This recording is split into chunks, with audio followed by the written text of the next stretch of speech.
let me start recording. Okay, so yesterday, where we stopped was, so we are talking about functions, right? Okay, so we are talking about functions. Okay, so remember that f of x thing, where is it? On the previous page. Okay, so this f of x is same thing as the y value, okay? So y is equal to f of x, and we just simply plug in numbers to x, to the right function, okay, to find the y value. Okay, so now, sometimes in your given equation, you may not see the function notation f of x right away from the beginning, okay? So what do you do if you don't see f of x from the beginning? Well, then what you have to do is you have to isolate y, okay? So solve the equation for the y and then replace y by f of x, okay? Because y and f of x are the same things, okay? So for example, in number 7, you can see that it says rewrite each using the function notation, which is f of x, and then find f of -5. So part A is y minus x squared is equal to 2x minus 3, okay? So to isolate y, okay, which is right here, we first have to remove minus x squared, which means we have to add x squared, okay? So we get y is equal to x squared plus 2x minus 3, okay? Then y is by itself, right? Okay, so now from here, once we isolate y by itself, we just replace y by f of x because they are the same thing. So we just have f of x is equal to x squared plus 2x minus 3. Okay, that's it. So that's the expression for the function. Okay, so now to get f of -5. Okay, so now what does that mean? Remember, what's inside parentheses is the input, which is the x value, right? So that means we have to plug in x equals -5, right? So what do you get? So plug in -5 into x here. So -5 squared plus 2 times -5 minus 3. So that means 25, and then minus 10, and then minus 3. So that's what, 12, right? Okay, so that is the output.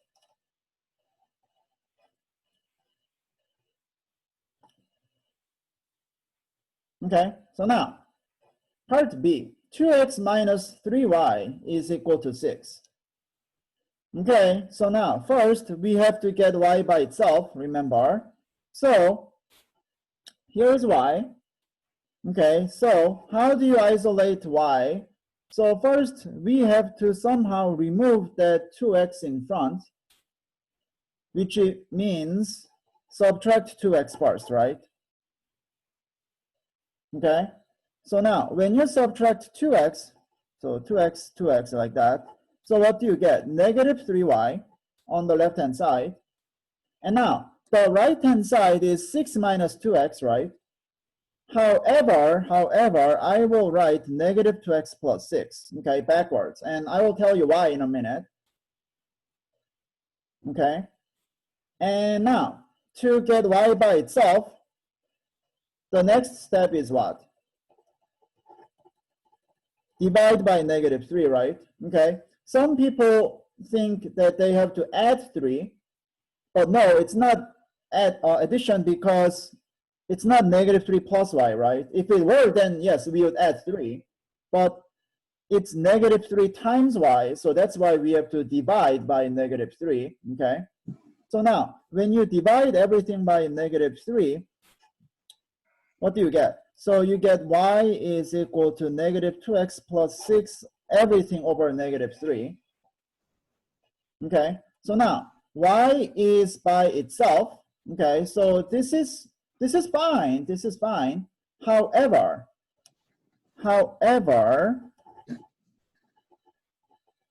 let's rewrite this, okay, in a different way.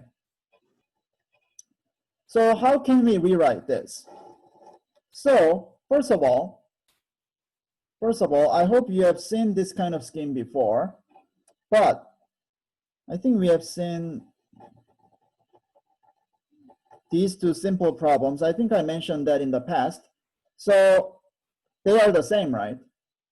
Because both are 5/4, right? Okay, so how can you rewrite this? So the -2x plus 6 all over -3, you can split this fraction into the sum of these two, right? Okay, and now simplify each. So here, the way to simplify is you can cancel the negative signs, okay, like that. And then you have 2x over 3, but you can pull out x and put it behind the fraction 2/3. So you have 2/3 x like that. Okay, and now this one, 6 over -3, that's -2, right? But it's adding -2, so what does that mean? It's subtraction, right?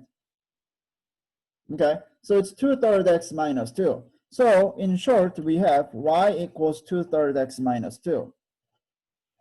Okay, and now going back to my earlier comment, why did I write -2x first instead of writing 6 first? Because hopefully you have seen this kind of representation before. It's called slope-intercept. Remember that?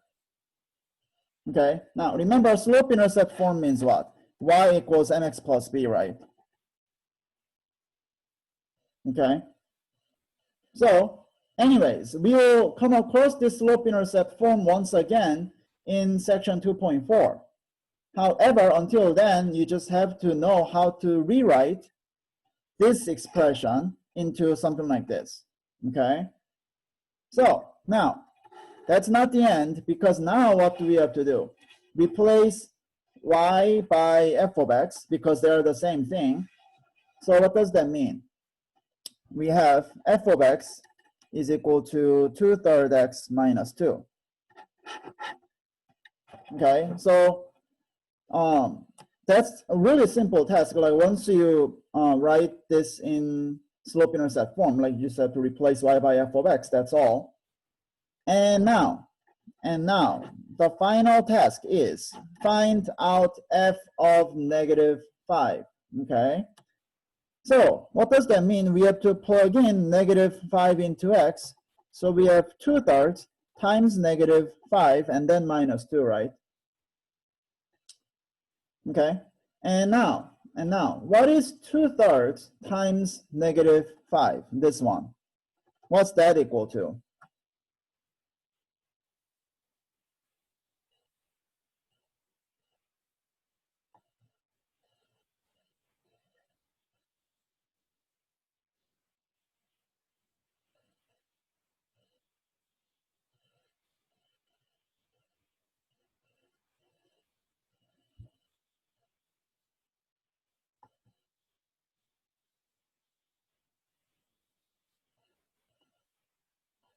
So what is 2/3 times -5? How do you multiply 2/3 and -5?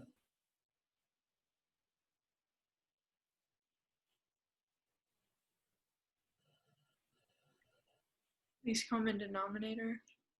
Do you need LCD? Now remember, LCD is needed for addition and subtraction, not the multiplication or division, right? So what do? It's that, and then you multiply what? Straight across, right? Remember that? Okay, so it's -10/3 and then minus 2. Okay, so now to subtract 2 from negative 10/3, do you need LCD? Yes. Okay, so now what is the LCD here?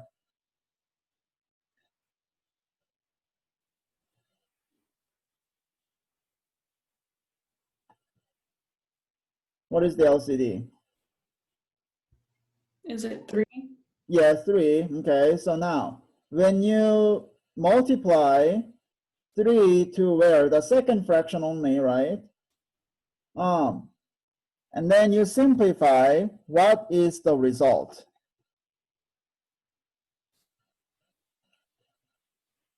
Negative 10/3 minus 2. What's that?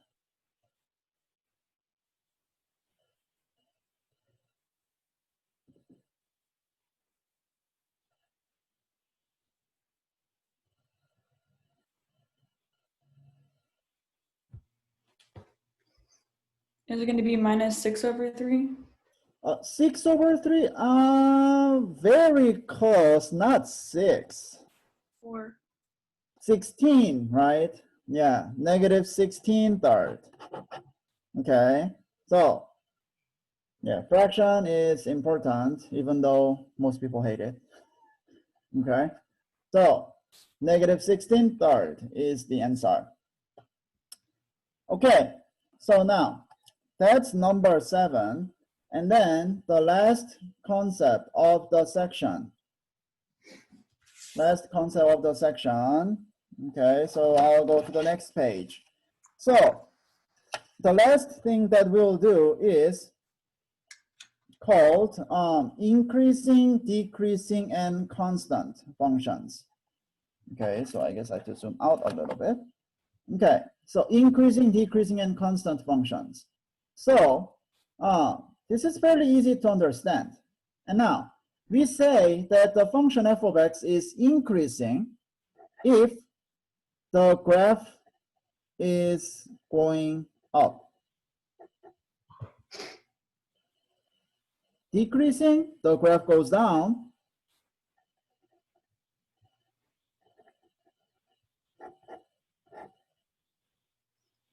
And then constant, the graph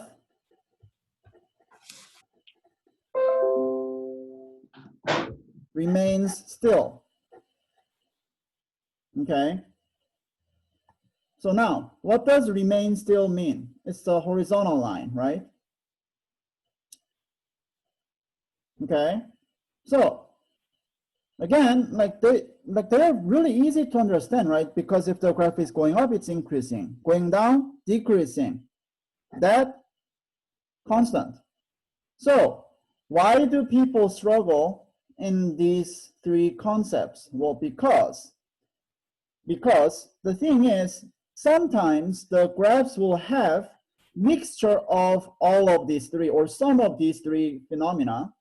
And to represent the regions or intervals of increasing, decreasing, and constant, we use the intervals of x values. Okay, not the y values. So what do you notice here? Okay, so there is a familiar word here, interval. Okay, so what does that mean? Interval notations. Okay, so here they come once again, interval notations. Okay, so to represent where the graph is increasing, decreasing, or even constant, we look at the x values, not y, and then we write interval notations for the x values, okay? And then the second remark, we do not use brackets at any endpoints, okay, of such increasing, decreasing, and constant intervals. So what does that mean? We only use bracket or parentheses. Okay, and I will tell you why in a minute, okay? So we do not ever use brackets at the endpoints. So let's look at this following problem here. Using the graph below, find the intervals of increasing, decreasing, and constant. Okay, So here, the graph looks quite funny, but let's start from the increasing part, okay? So the increasing part. So now remember, the increasing means the graph has to go up, right? So now from this picture, do you see any going up part? Yeah, right? Where is the graph going up? Right there, right? That's the increasing part, right? Here. Okay. And now, by the way, where is the graph decreasing? It's right there, right? That's the decreasing part. And then that is the constant part, right? Okay. Now, what some people do is like they just stop right there. Hey, this is increasing, that's decreasing, and that's constant, and I'm done. And I'm like, well, you haven't done anything. You haven't done even like an inch of this problem, okay? Unfortunately, that's not the point, right?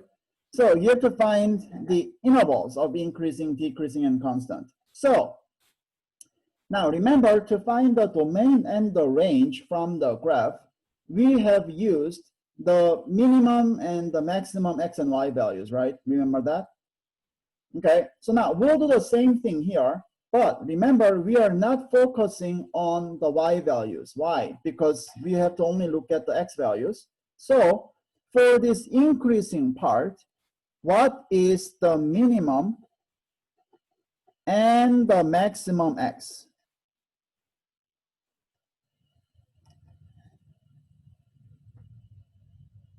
So what are the minimum and maximum x values? -3, -1.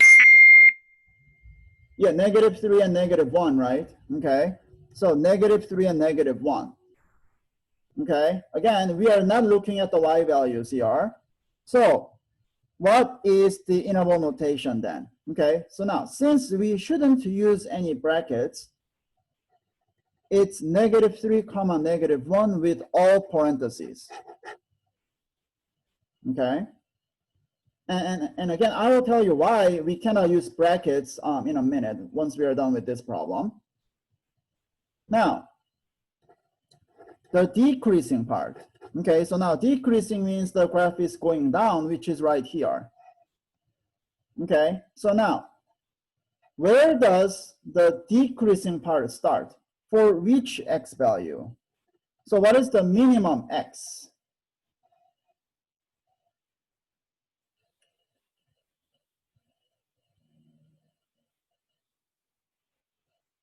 -1. -1, right? -1, okay? Because that's where the graph for the decreasing part starts. And now, what is the maximum x for the decreasing part? Infinity.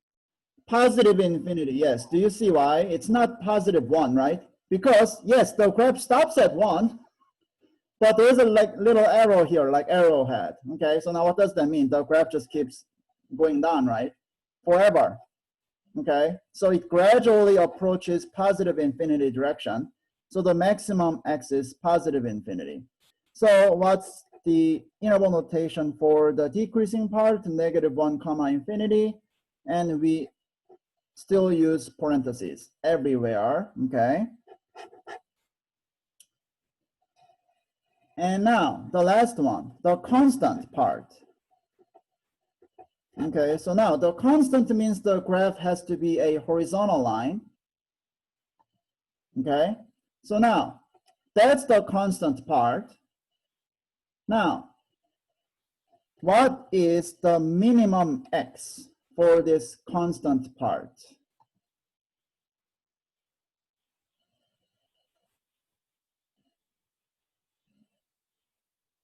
-infinity. Negative infinity. Do you see why? Okay, it's not -3, right? Okay, because it's the minimum. And even though the graph starts right here and then it keeps going that way, that's not the minimum, right? Because in negative world, that is very small, right? Not this, okay? So the minimum x is negative infinity, and rather -3 is your maximum, right? Okay, so what's the interval notation? negative infinity comma negative 3 with all parentheses once again, okay, no brackets. Okay, so now two comments. Why then did the problem give these y values 1 and 3 and like -1 and -2 and so on? Well, because they want to trick you, okay? That's the simple reason, okay? Those are the traps. And now, why did I say that you cannot use brackets? Because let's look at this point here, okay, this point. Now, at this point, what can you say about the graph? Is it constant or increasing?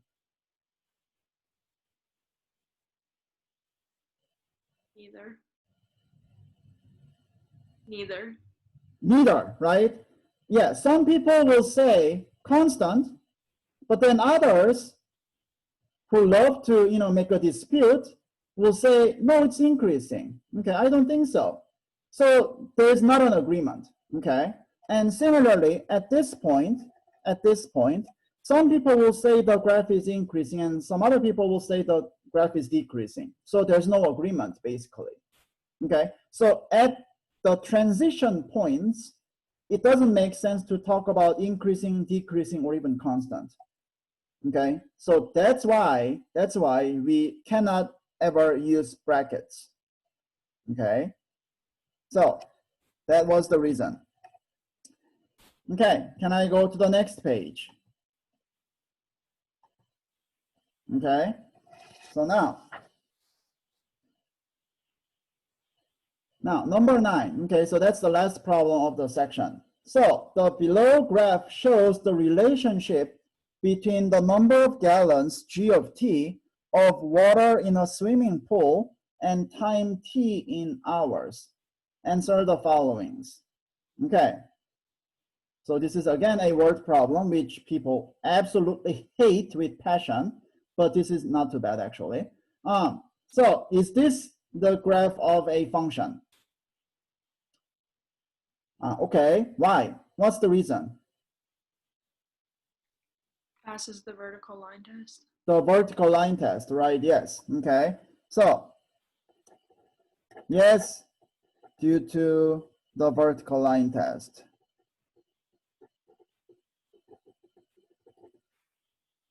Okay. So, that's really simple.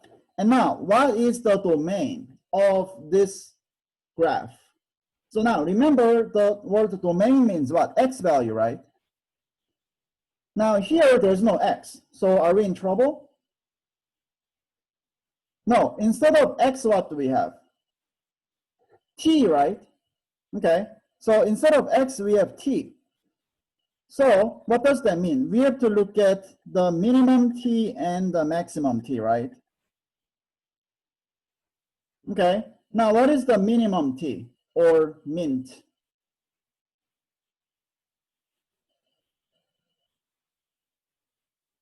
And what's the maximum T?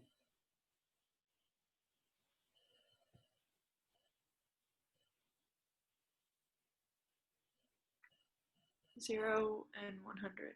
0 and 100. Now, do we put brackets at any of those endpoints? Because I just said that we don't ever use brackets. So is it parentheses 0, 100 parentheses? No, it's the brackets, right? Okay, and what's the reason? What's the reason? Yes, I just said we don't ever use brackets, but what was that for? Increasing, decreasing, and constant, right? Okay, but here we do use brackets at 0 and 100. Why? Because both points are legitimate points, right? Which are part of the graph, okay? So that's why we use brackets. Okay, now find G of 75 and explain what it means, okay? So for those who plan to, I don't know, maybe major in like engineering or so, you'll see like tons of word problems and you should be able to interpret any math or even graph into English, okay? So first, let's find the g of 75. So now, how do you find g of 75?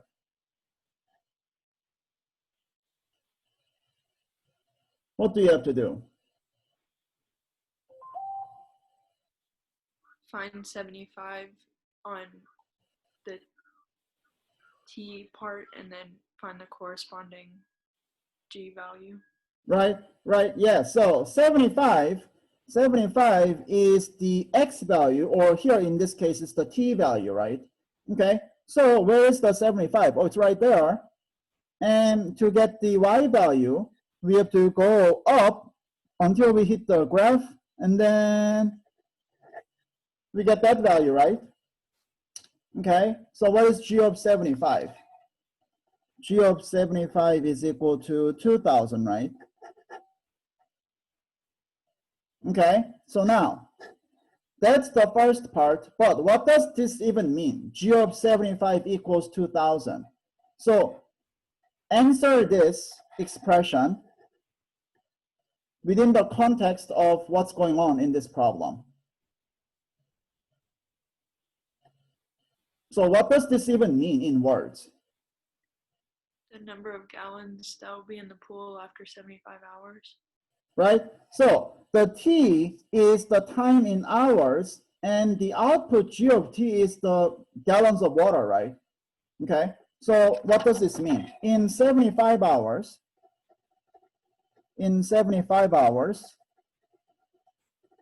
there will be, or there are 2,000 gallons of water in the pool, right?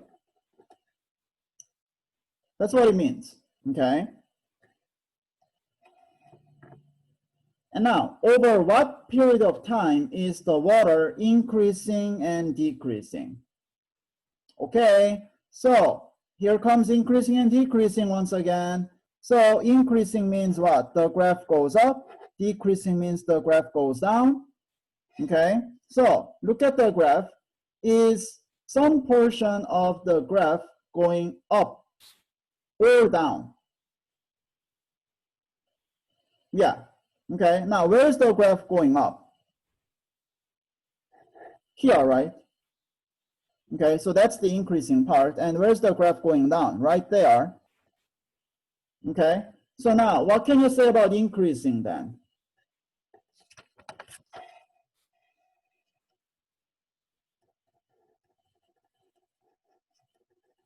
So what is the minimum and the maximum t for the increasing part? The minimum t is what? So it starts at 0, right? And then it goes up until what? 25? Okay, so what does that mean? It's 0, 25. Now, do we use brackets?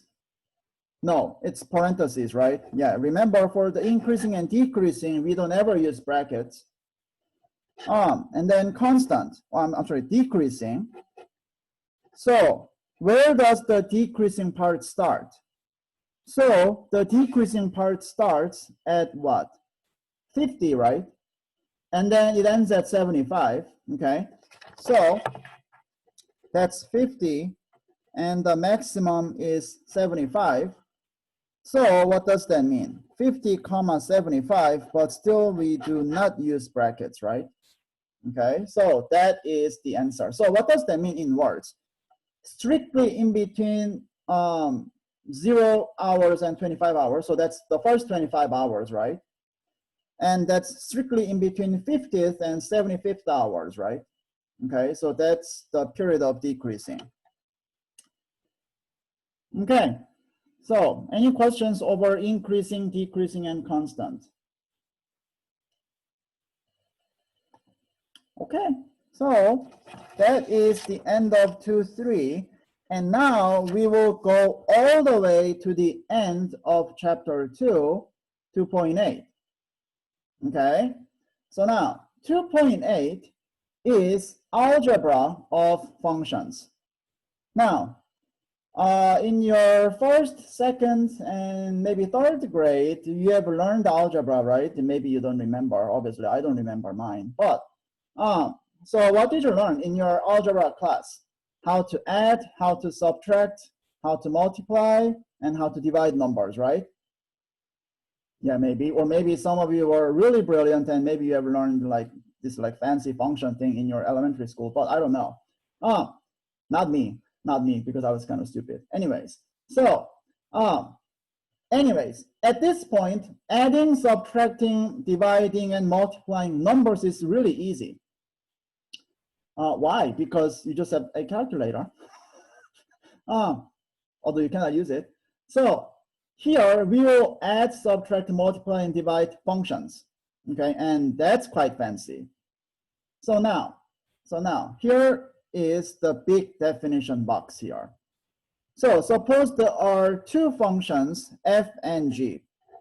Now, remember, f and g are supposed to be the different functions, but they could be the same. Okay, so these are the two basic ingredients, and using these two, we will come up with some new functions. Okay, so here is the first new function, the sum function. Okay, not S-O-M-E function, but S-U-M function. Okay, so sum means add, right? So the notation for the sum function is f plus g. Now, since this is a function, we will have this parentheses x or of x notation. Okay, so f plus g of x. Okay, so I just said sum means add. So what does that mean? F plus g of x. Well, just add f and g. Okay, that's all. Okay, so that's what the sum function means. Now, number two, the difference function. Okay, so now the word difference means what? Subtraction, right? Okay, so the notation is f minus g. And again, since this is a function, we will have parentheses x like that, f minus g of x. And I guess you can easily guess what this is supposed to be, okay? What does that mean? F of x minus g of x. Okay? Now, here is a remark. Can we have backwards? So that is g minus f. And the answer is, oh, why not? Okay, so this is possible. So what if we write g first? Then what does this part change? It's the opposite way as well, right? Okay, so what does that mean? It's g of x minus f of x. Because in subtraction, the order matters, right? I mean, for example, 3 minus 2, which is 1, is different from 2 minus 3, right, which is negative 1, okay? So the order matters, okay? And now, the third one, the product. Okay, now the product means what? Multiply, right? Okay, so here, the notation is either fg or f and then little dot, or I call it solid dot, g, okay? But this is more popular, okay? And what does this mean? So fg of x means what? We need to multiply f and g, so it's f of x times g of x.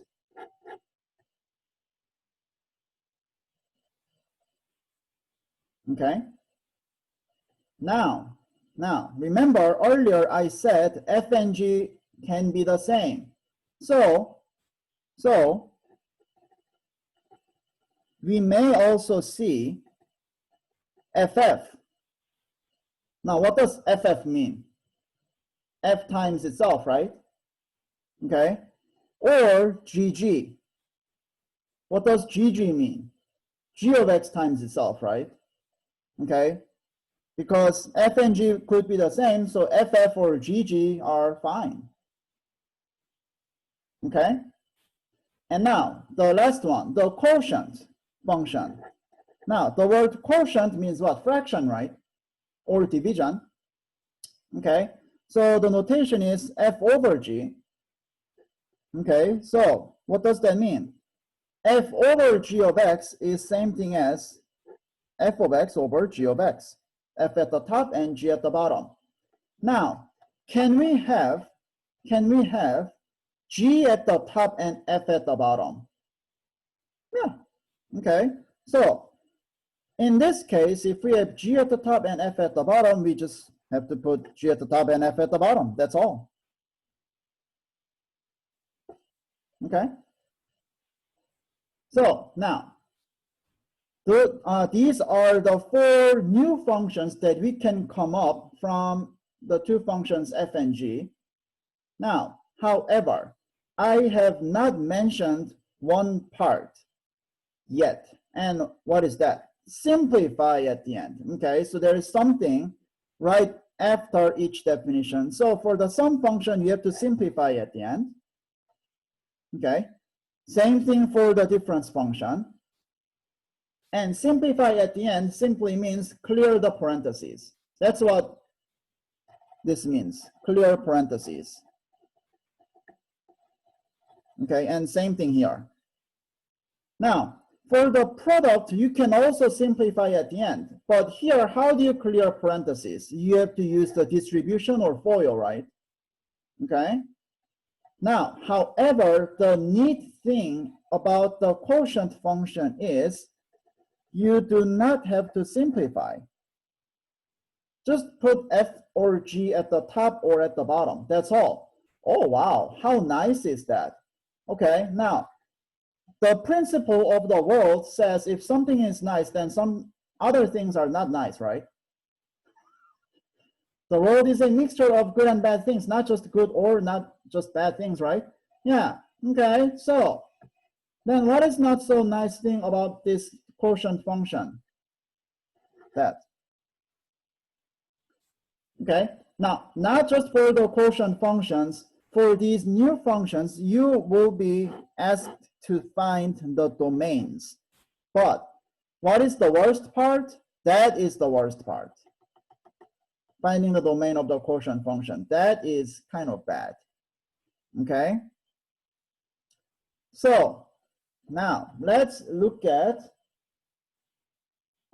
well, let's just do one problem. Yeah, it's 1203, but we don't have, or yeah, we have time to do just one problem. That's not too bad. Okay, so f of x is 3x minus 4 and g of x is 2x plus 1.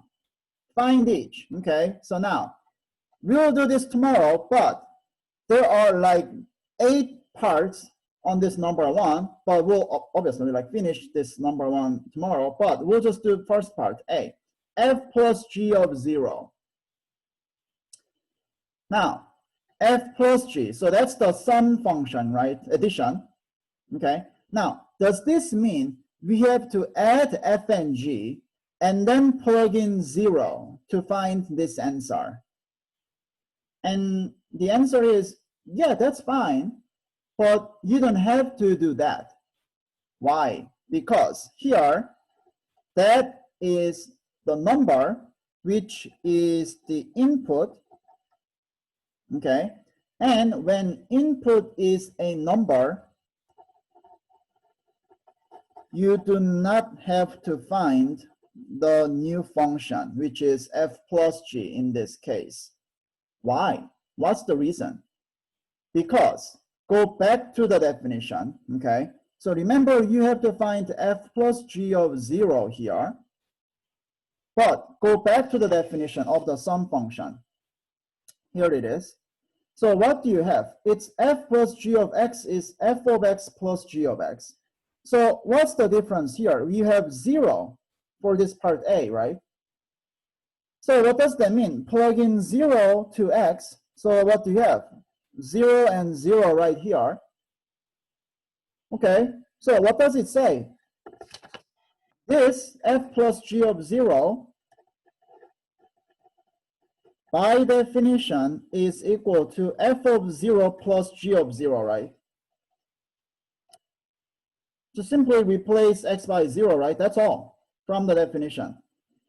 And now, do we know how to find f of 0?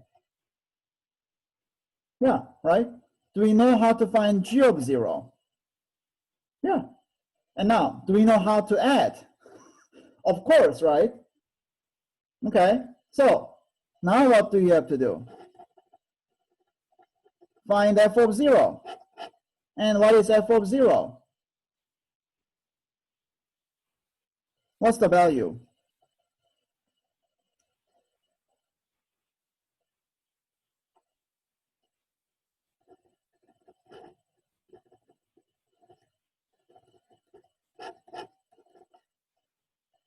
And what is g of 0?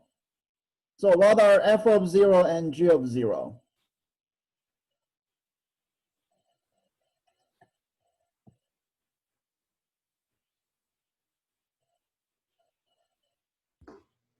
Is it -4 and 1? -4 and 1, right? Yeah, just plug in 0 into f and g respectively, right?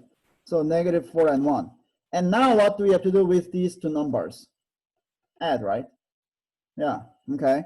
So from here, -4 plus 1, -3. Okay, that's it. Okay, so when the input is a number, we do not find the resulting new function. We just plug in the number to f and g, and then we add, subtract, multiply, or divide. Okay, depending on what kind of function we are given. Okay, so that's it. And then tomorrow we will wrap up this section, and hopefully we can start the next one as well. Okay, and again, let's see, about 2 people, 2 of you, yeah, have not taken the exam yet. So you'll be taking what, either 3:30 or 10, right? Yeah, okay. So that's that, and yeah, I guess that's it for today. So